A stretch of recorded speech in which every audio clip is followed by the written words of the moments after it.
اور فرعون اور اس سے پہلے لوگوں نے اور لوط علیہ السلام کی الٹی ہوئی بستیوں کے لوگوں نے بھی بڑی خطائیں کی تھیں۔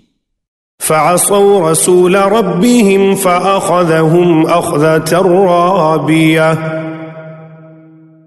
پس انہوں نے اپنے رب کے رسول کی نافرمانی کی تو اللہ نے انہیں بڑی سختی کے ساتھ پکڑا۔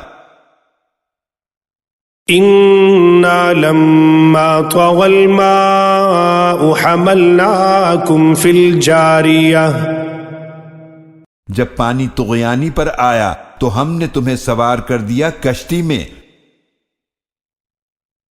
لنجعلها لكم تذكرة وتعيها أذن واعية، تاکہ ہم اس واقعے کو تمہارے لیے نصیحت بنا دیں اور یاد رکھنے والے کان اسے سن کر یاد رکھیں۔